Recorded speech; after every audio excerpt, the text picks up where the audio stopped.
তোমরা সবাই আছো? তোমরা সবাই কি আছো?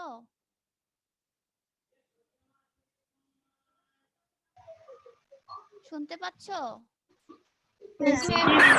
আচ্ছা, আমার ইন্টারনেট চলে গিয়েছিল, যার জন্য অনেকে ঢুকতে পারতেছে না গ্রুপে। আচ্ছা, এখন আবার নতুন করে ট্রাই করতে বলো। ইন্টারনেট চলে যাওয়ার কারণে আমারটা ডিসকানেক্ট হয়ে গিয়েছিল। আমি নতুন করে শুরু করেছি, তুমি ওদেরকে আবার বলো যেন নতুন করে তারা লিংক দিয়ে ঢোকে। আচ্ছা বেশ, বলতেছি।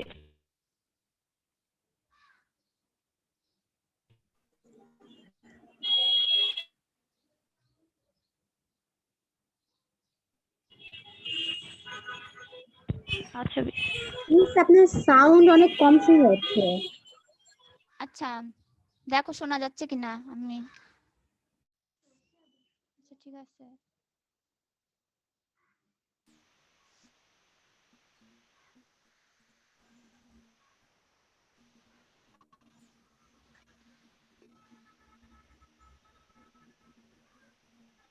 আচ্ছা, আশা করি আর প্রবলেম হবে না।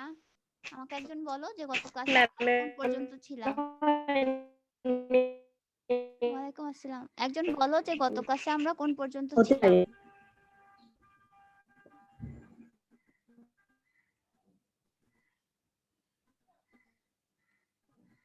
কেউ বলতে পারবা না?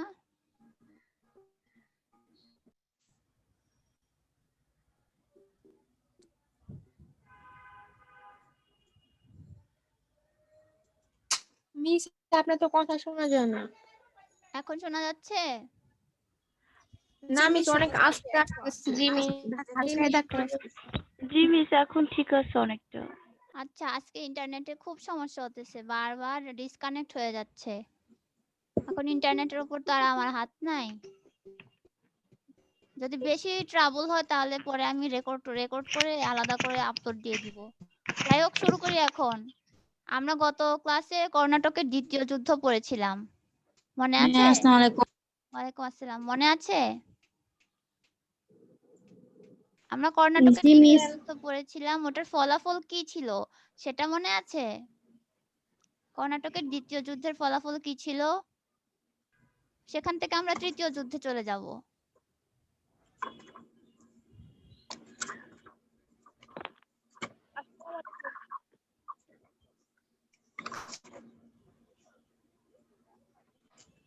মনে নাই কারো? মিস আমরা তো কর্ণাটকের প্রথম যুদ্ধ পড়েছিলাম, আজকে দ্বিতীয় যুদ্ধ। আচ্ছা, প্রথম যুদ্ধ। হ্যাঁ, প্রথম যুদ্ধের ফলাফল কি ছিল?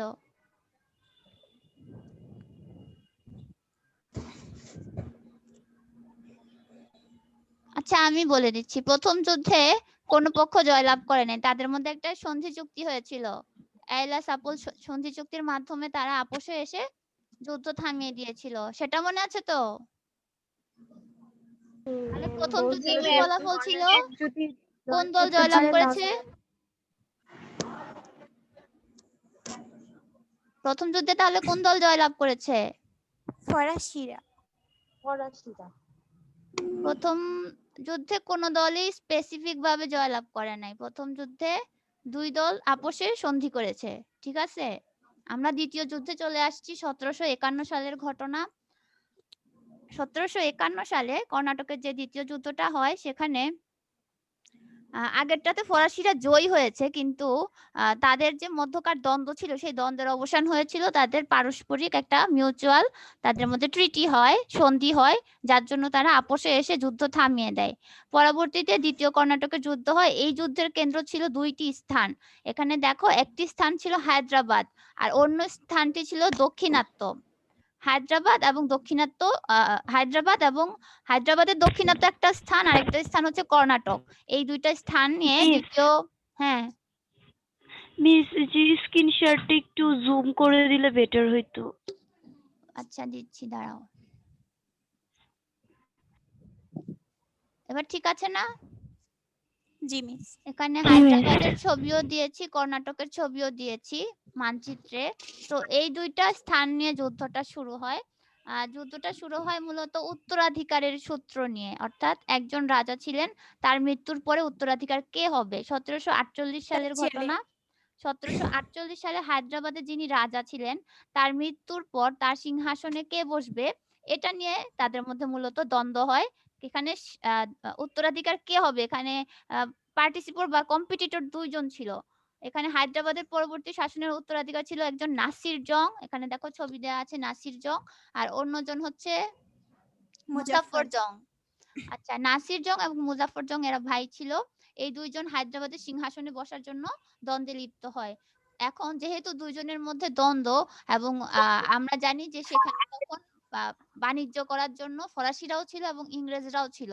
তো এই দ্বন্দ্বের যে কোনো ধরনের বাংলা বা হায়দ্রাবাদ, কর্ণাটক যে কোনো এলাকায় যখন কোনো দ্বন্দ্ব হতো, সেখানকার যে বণিক সংঘগুলো ছিল তারা সেই দ্বন্দ্বের একটা সুযোগ নেওয়ার চেষ্টা করত। তো এই ক্ষেত্রেও তারা সুযোগ নেওয়ার চেষ্টা করলো। তারা করলো কি, এখনকার দিনে দেখো না যখন ইসে যুদ্ধ হয়, সিরিয়াতে যুদ্ধ হয়, দেখবে একটা হচ্ছে সরকার দলীয় পক্ষ আর একটা হচ্ছে সরকারের বিরোধিতাকারী পক্ষ অর্থাৎ বিদ্রোহী। এই দুইটা পক্ষকে উস্কানি দেয় হচ্ছে আমরা জানি স্নায়ুযুদ্ধের দুইটা অংশ, ইউএস এবং হচ্ছে রাশিয়া। এটা জানো তো আন্তর্জাতিক রাজনীতিতে যে ঘটনাগুলো, যেখানেই কোনো যুদ্ধ হয় একটা পক্ষকে মদদ দেয় হচ্ছে রাশিয়া আর একটা পক্ষকে দেয় ইউএস। অর্থাৎ তারা তাদের নিজেদের পার্সোনাল যে কনফ্লিক্টটা সেটা যুদ্ধের মাধ্যমে প্রকাশ করে। এখানেও সেম অবস্থা। এখানে রাশিয়া না, এখানে হচ্ছে ফরাসি আর হচ্ছে ইংরেজদের মধ্যকার দ্বন্দ্ব। তারা করলো কি, একজন পক্ষপাতিত্ব করলো নাসির জং এর আর অন্যজন করলো মুজাফফর জং মুজাফফর এর। জংয়ের। আচ্ছা, হায়দ্রাবাদের পরবর্তী শাসনের উত্তরাধিকার নিয়ে সেখানে যে সিংহাসনের যে দ্বন্দ্ব শুরু হয়, সেখানে ইংরেজ আর ফরাসিরা যখন দেখলো যে বাংলার যে সম্রাট তাদের মধ্যে কূটনৈতিক দুর্বলতা আছে, রাজনৈতিক দুর্বলতা আছে, তারা এটার সুযোগ নেওয়ার চেষ্টা করলো। ফলে ইংরেজরা পক্ষ নিল হচ্ছে নাসির জং। প্রথম জন দেখো নাসির জং, তার পক্ষ নেয় হচ্ছে ইংরেজরা, আর মুজাফফর জং এর পক্ষ নেয় হচ্ছে ফরাসিরা। মুজাফফর জং যিনি ছিলেন কর্ণাটের নবাব। কর্ণাটের যিনি নবাব ছিলেন তিনি হচ্ছেন দোস্ত আলী। আমি দোস্ত আলীর নাম কি লিখেছি? কর্ণাটের নবাব ছিলেন দোস্ত আলী। যখন জি মৃত্যুবরণ ম্যাম। করেন, তিনি মারা যাওয়ার পর এই কর্ণাটের সিংহাসনে কে বসবে সেটা ছিল বিরোধের বিষয়। সেখানেও কিন্তু দুইজন প্রতিযোগী ছিল।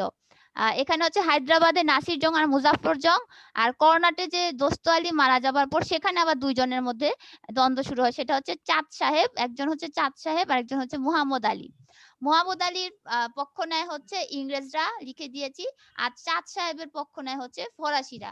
অর্থাৎ দেখতে পাচ্ছ যে দুটা এলাকায় দুইটা সিংহাসন, দুইটা সিংহাসনেই একাধিক উত্তরাধিকার, এবং দুই ক্ষেত্রে যে দ্বন্দ্বের সৃষ্টি হয়েছে, দুই ক্ষেত্রেই ফরাসি এবং ইংরেজরা পক্ষপাতিত্বমূলক আচরণ করতেছে।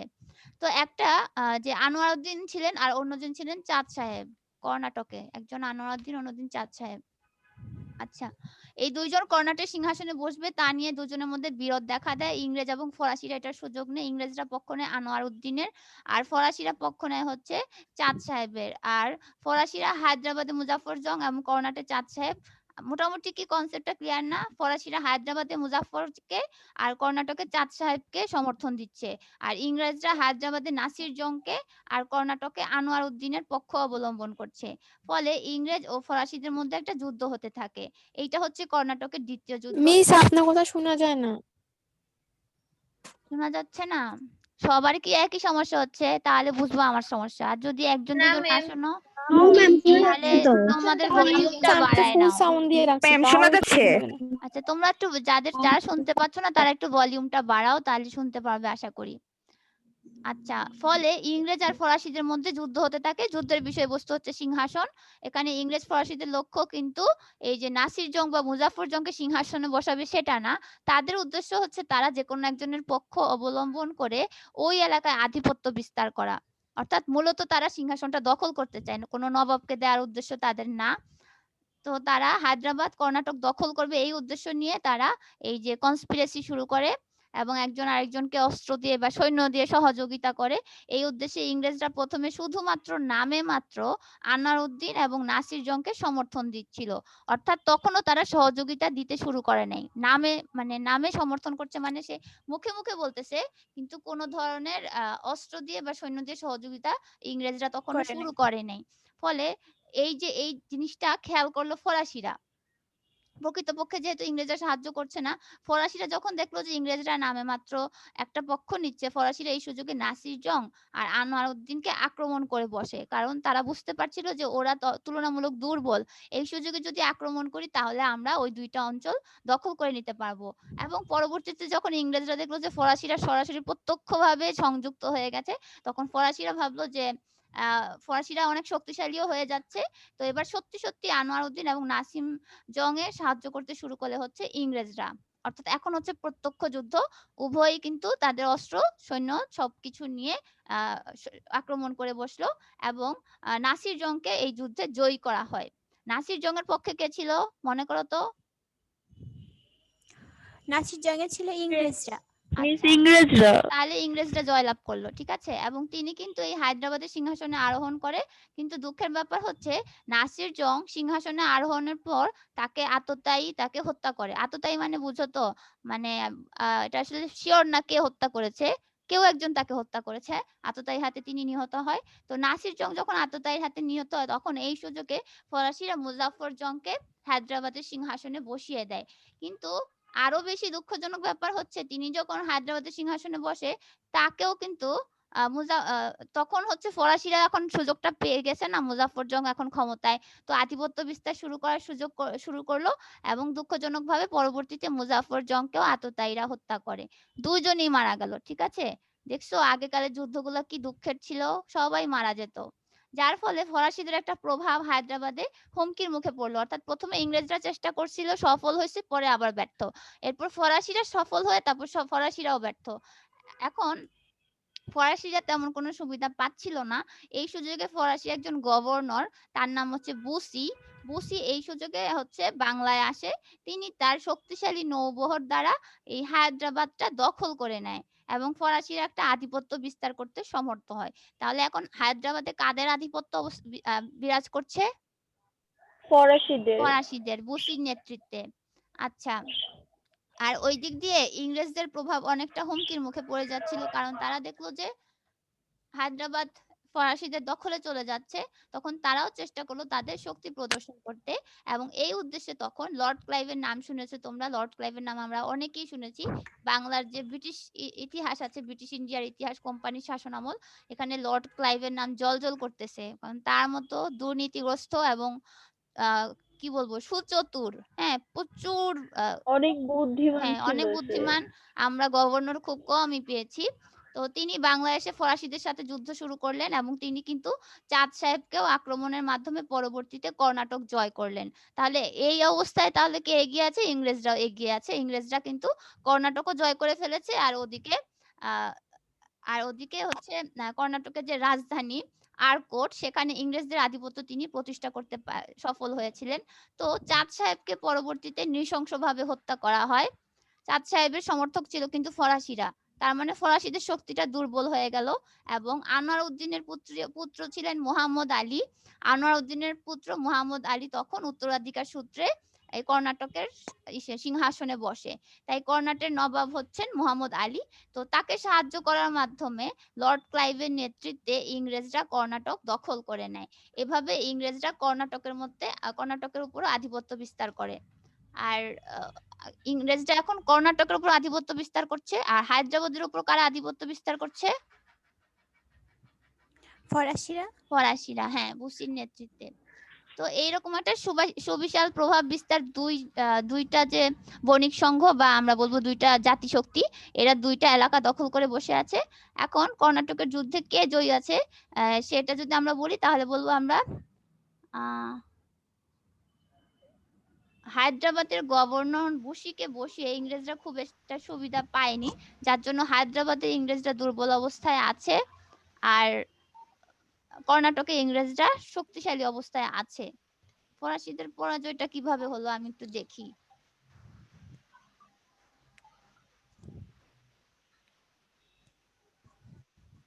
বইয়ে কি লিখেছে সেটা একটু দেখি।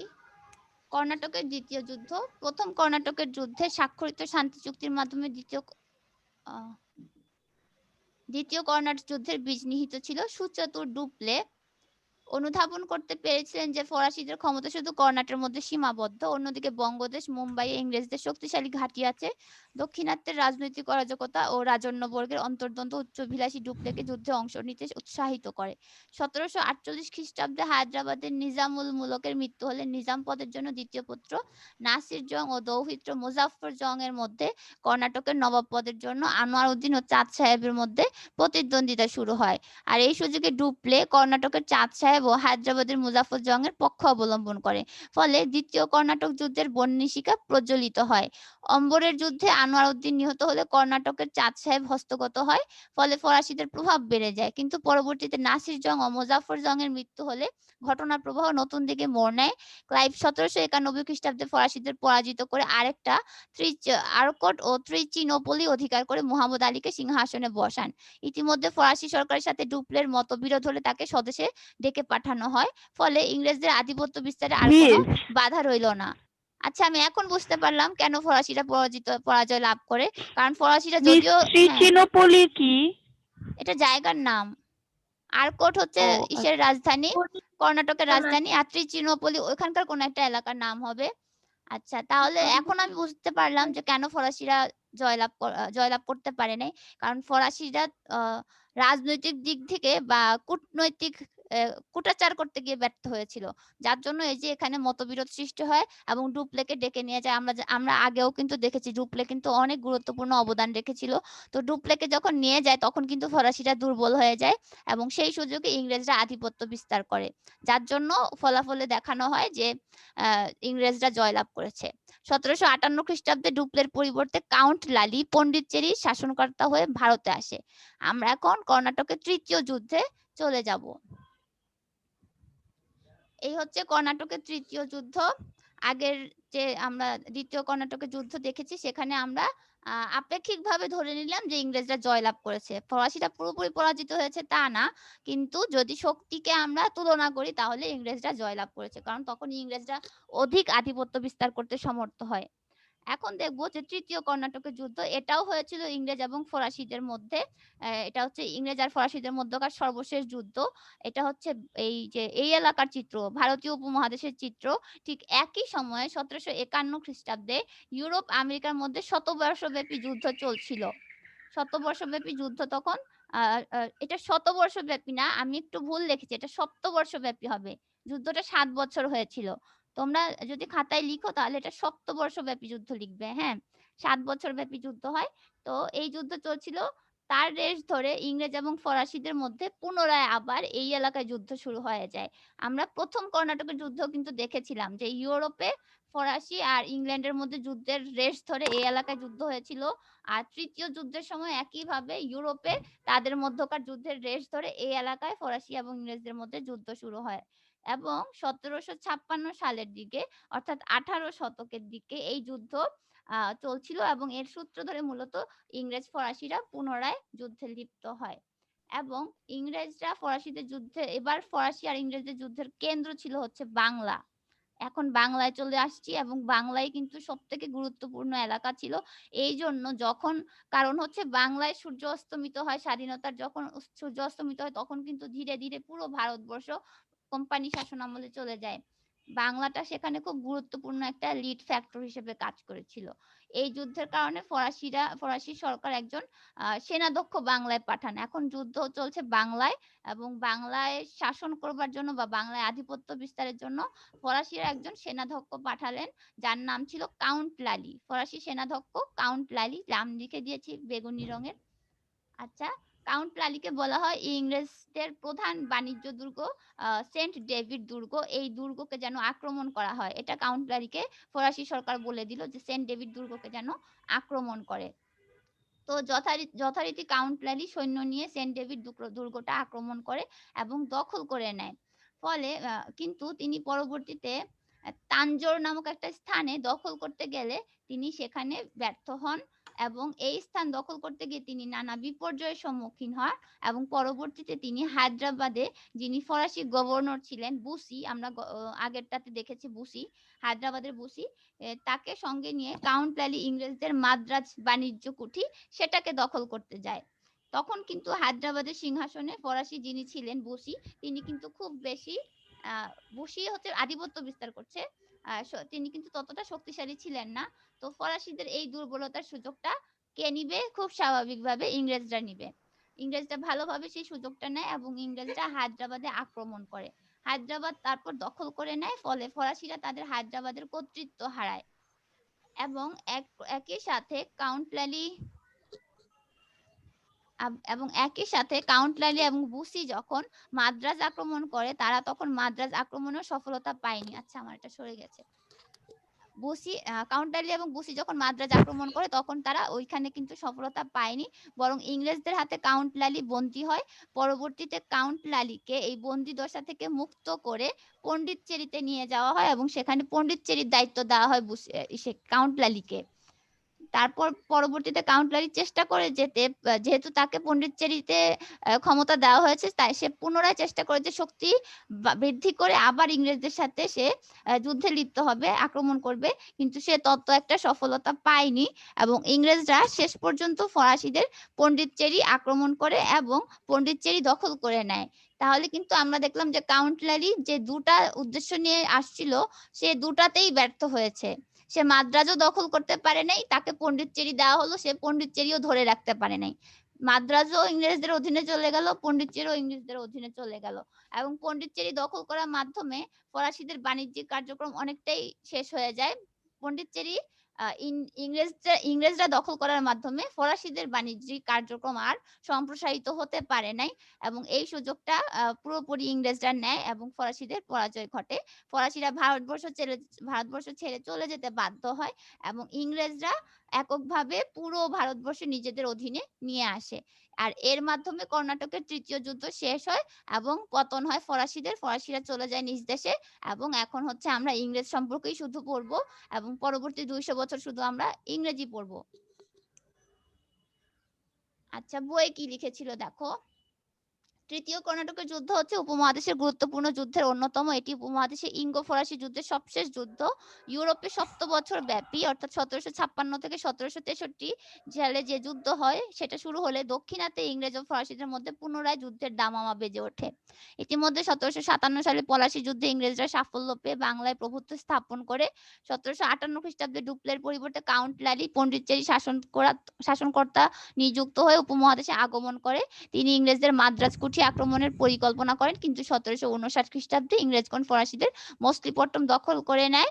ইংরেজ আক্রমণের বিরুদ্ধে পন্ডিচেরি রক্ষা করা অসম্ভব দেখে সেখানকার ফরাসিরা আত্মসমর্পণ করে। 1763 খ্রিস্টাব্দে প্যারিস সন্ধি মোতাবেক ইঙ্গো ফরাসি দ্বন্দ্বের অবসান ঘটে। এটা হচ্ছে ইউরোপে হচ্ছে প্যারিস সন্ধির মাধ্যমে ইঙ্গো ফরাসি দ্বন্দ্বের অবসান ঘটে এবং উপমহাদেশ থেকে ফরাসিরা তো চলেই যায়। ফরাসিরা তাদের হারানো কুঠি ফিরে পেল বটে, তবে সাম্রাজ্য স্থাপনের যে স্বপ্ন সেটা চিরতরে বিলীন হয়ে গেল। ফলে ইংরেজদের পথ প্রশস্ত হলো। লালি স্বদেশে প্রত্যাবর্তন করলে কস্টিলের দুর্গে 2 বছর বন্দী জীবনযাপন অবস্থায় তিনি বন্দী দশায় মৃত্যুবরণ করেন। এই হচ্ছে ফরাসিদের শেষ। আমরা ইংরেজে আছি। ইংরেজ থেকে এখন আমরা একটু কর্ণাটকের যুদ্ধ সম্পর্কে প্রশ্ন তোমাদের ধারণা দেই। কর্ণাটকের যুদ্ধতে কোনো বড় প্রশ্ন আসে না। কর্ণাটকের যুদ্ধ থেকে শুধু অনুধাবনের জন্য পড়তে পারো। 1, 2, 3 সবগুলো অনুধাবনের জন্য যতখানি নোট করা লাগে নোট করে পড়বে। এখন আমরা কর্ণাটকের যুদ্ধের কতগুলো গুরুত্ব জেনে নেই, যদি আসে আমরা জেনে নেই। যুদ্ধের প্রথম গুরুত্বটা হচ্ছে ফরাসিদের শক্তি সংকোচন হয় এই যুদ্ধের মাধ্যমে। এই যুদ্ধে ফরাসিরা বারবার ইংরেজদের বিরুদ্ধে যুদ্ধ করে, কিন্তু প্রতিবারই তারা ব্যর্থ হয়, যার জন্য ধীরে ধীরে ফরাসিদের শক্তি কমে যাচ্ছিল। অর্থাৎ সেই শক্তিশালী নৌবহর বা সৈন্য নিয়ে যে ভারতবর্ষে এসেছিল সেই শক্তি কিন্তু তারা অনেকটাই তাদের ফুরিয়ে যায়। তাদের আস্তে আস্তে সেই শক্তি সংকুচিত হয়ে আসে, অর্থাৎ ইংরেজদের সাথে যুদ্ধ পরাজয়ের কারণে তাদের শক্তি ধীরে ধীরে কমে যায় এবং পরবর্তীতে তারা ব্যর্থ হয়। দ্বিতীয় গুরুত্বটা হচ্ছে দেশীয় শাসকদের দুর্বলতা। এটা হচ্ছে আরো একটি কারণ ফরাসি। এখানে আমরা এটা কর্ণাটকের যুদ্ধের গুরুত্ব বলতে পারি বা কর্ণাটকের যুদ্ধের ফলাফলও বলতে পারি। দ্বিতীয়টা হচ্ছে দেশীয় শাসকরা কিন্তু দুর্বল ছিল তৎকালীন সময়। বাংলায় যারা শাসন করতো তারা রাজনৈতিক কূটনৈতিক দিক থেকে খুব বেশি দক্ষ ছিল না, যার ফলে দেশীয় শাসকদের দুর্বলতা ফরাসি এবং ইংরেজদের নজরে পড়ে এবং এই দুর্বলতা নিয়ে কিন্তু তারা বাংলা দখল নেয়ার চেষ্টা করেও কিন্তু ব্যর্থ হয় ফরাসিরা। আচ্ছা, বিদেশি শক্তির সাহায্যকরণ। সে সময় যে কটা সিংহাসনে আমরা যখন দেখছি যে ক্ষমতার হস্তান্তর হয়, প্রতিবারই কিন্তু ক্ষমতার হস্তান্তর নিয়ে দ্বন্দ্ব হয় এবং সেই দ্বন্দ্বে সুযোগ নিত হচ্ছে ফরাসি এবং ইংরেজরা। তখন এই ভারতবর্ষে যারা শাসক ছিল তারা ইংরেজদের থেকে উন্নত ছিল না। যার জন্য কূটনৈতিক কলাকৌশল, রাজনৈতিক বিভিন্ন দিক থেকে তারা সাহায্য নেওয়ার প্রয়োজন পড়তো। তো যেকোনো দিক থেকে ইংরেজ বা ফরাসি অন্যান্য ইউরোপীয় শক্তিদের নিকট থেকে তারা সাহায্য কামনা করত। ইউরোপীয়রা এটা বেশ ভালোভাবে লক্ষ্য করে এবং ইংরেজরা যখন দেখলো যে তারা বিদেশি শক্তির উপর অনেকটা ডিপেন্ডেন্ট হয়ে গিয়েছে, তখন তারা এই সুযোগের সদ্ব্যবহার করে। 1 মিনিট। আচ্ছা, 4 নাম্বার হচ্ছে ইংরেজদের চূড়ান্ত আধিপত্য গ্রহণ। ফরাসি এবং ইংরেজদের যুদ্ধে ফরাসিদের পরাজয়ের আরো একটি কারণ ছিল, সেটি হলো ইংরেজরা তাদের শক্তিশালী নৌবহর ও যুদ্ধবহর দ্বারা অতি দ্রুত বাংলায় প্রভাব বিস্তার করতে সফল হয় এবং ফরাসিদেরকে তারা যুদ্ধে পরাজিত করে। ফলে পুরো ভারতবর্ষ তারা আস্তে আস্তে নিজেদের আধিপত্য বিস্তার করতে সমর্থ হয়। 5 হচ্ছে সাংগঠনিক এবং আর্থিক দুর্বলতা। ইংরেজরা সফলতা এবং ফরাসিদের বিফলতার অনেকগুলো কারণ ছিল। তার মধ্যে ইংরেজদের সফলতার কারণ হচ্ছে মূলত তারা সাংগঠনিক এবং আর্থিক দিক থেকে শক্তিশালী ছিল। তাদেরকে কিন্তু ব্রিটিশ পার্লামেন্ট অর্থাৎ ব্রিটিশ যে সরকার, তারা তো একটা কোম্পানি, বণিক সংঘ, তাদেরকে কিন্তু সরকার সহযোগিতা করতো, আর্থিক সহযোগিতা দিত, নৌবহর দিত ইত্যাদি। কিন্তু ফরাসিরা যখন সমস্যায় পড়তো, ফরাসি সরকার কিন্তু তাদেরকে সহযোগিতা করতো না। তারা সম্পূর্ণ প্রাইভেট, অর্থাৎ এটা একটা প্রাইভেট বণিক সংঘ হিসেবে দায়িত্ব পালন করতো।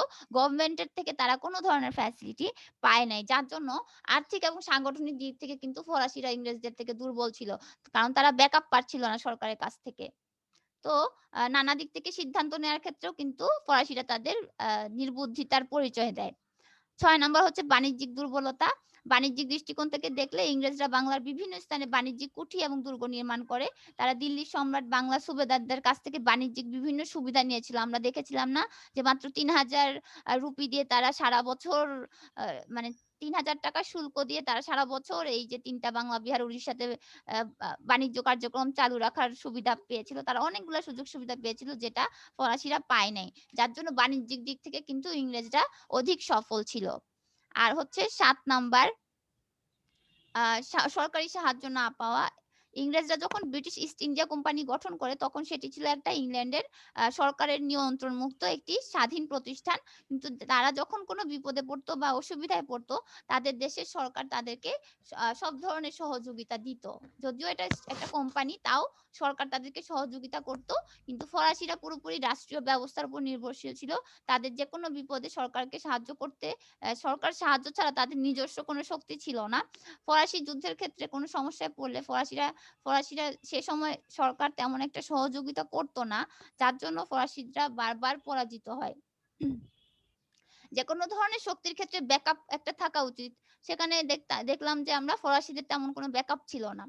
আর সর্বশেষ পয়েন্টস হচ্ছে পলাশি যুদ্ধ। এটি হচ্ছে সর্বশেষ কারণ। আমরা দেখেছি যে পলাশির যুদ্ধে ইংরেজদের যে কূটকৌশল এবং তারা যে খুব চতুরতার মাধ্যমে বাংলার যে মসনদে তো সিরাজউদ্দৌলা ছিল, কিন্তু সিরাজউদ্দৌলার যে মন্ত্রিসভা, সে আমত্তবর্গ, তাদের মধ্যে অনেককে কিন্তু তারা হাত করে ফেলেছিল, বিভিন্ন ধরনের লোভ দেখিয়ে হাত করে ফেলেছিল। এটা কিন্তু তাদের চতুরতার একটা নিদর্শন। তো তারা সিরাজউদ্দৌলার পরাজয় ঘটায়। এই যুদ্ধে ইংরেজরা জয়ী হয়। ফরাসিরা সে সময় নবাবের পক্ষ অবলম্বন করে। ফরাসিরা কিন্তু সিরাজউদ্দৌলার পক্ষে ছিল আর ইংরেজরা ছিল নবাবের বিপক্ষে। তো যেহেতু পরবর্তীতে নবাব পরাজিত হয়, বিভিন্ন প্রতারণার কারণে হোক বা বিশ্বাসঘাতকতার কারণে, নবাব যেহেতু পরাজিত হয়, নবাবের পরাজয় মানে ফরাসিদের পরাজয়। আর যেহেতু নবাবের বিরোধিতা করছিল ইংরেজরা, তো সরাসরি ইংরেজরা জয়লাভ করলো এবং ইংরেজরা আমরা জানি মীর জাফরকে ক্ষমতায় বসালো, যাদের যে গোপন চুক্তি ছিল যে এই ঘাতকতার পুরস্কার ছিল তাকে ক্ষমতায় বা মসনদে বসানো হবে, এবং তারা সেটা করেছে। কিন্তু করলেও কিন্তু তার হাতে কোনো প্রকৃত ক্ষমতা ছিল না। মীর জাফর নামে মাত্র পুতুল রূপে বসেছিল। হ্যাঁ, পুতুল রূপে বসেছিল। তো এটাই হচ্ছে আমাদের কর্ণাটকের যুদ্ধের গুরুত্ব। যদি আসে তাহলে তোমরা এগুলো একটু নোট করে ফেলতে পারবা না? জি মিস। আচ্ছা, তোমরা এগুলো নোট করে ফেলবে। আর আমাদের টাইম নেই, মাত্র 1 মিনিট আছে, লেস দেন 1 মিনিট। তাহলে কর্ণাটকের যুদ্ধের গুরুত্ব হিসেবে এটা পলাশি যুদ্ধের গুরুত্ব না, এটা কর্ণাটকের যুদ্ধের গুরুত্ব। কর্ণাটকে এটা পড়বে বলেই দিয়েছি, রিস্ক রাখবা না। চাইলেও অনেক কিছু বাদ দেওয়া যায়, কিন্তু আমরা ফাঁকিবাজি স্টাইলে পড়বো না, আমরা সব পড়বো। এরপর ফাঁকিবাজি করবা কি করবো না সেটা তোমাদের বিষয়। আমি আমি নিজে অন্তত পড়ানোর সময় ফাঁকিবাজি করাটাকে প্রমোট করি না। আচ্ছা ঠিক আছে, তোমরা সবাই ভালো থাকবে। আমরা পরবর্তী ক্লাসে পরবর্তী যেটা আছে সম্ভবত আমরা কোম্পানি শাসন আমলে চলে যাব, যেহেতু পলাশী যুদ্ধের ডিটেলসে যাব। আমরা পরিণতিতেও পলাশী যুদ্ধে আছি এবং ইতিহাসেও পলাশী যুদ্ধে আছি। এটা ভালো হয়েছে না? একই সময়ে দুইটা জিনিস আমরা পড়ে ফেলবো। আচ্ছা তাহলে ইংরেজিতে সাফল্যের কারণ, আচ্ছা আমি এই অংশটা বাদ দিছি, এটা আগামী ক্লাসে বলে দিব। এটা নেক্সট ক্লাসের জন্য রেখে দিলাম, ইংরেজিতে সাফল্যের কারণ।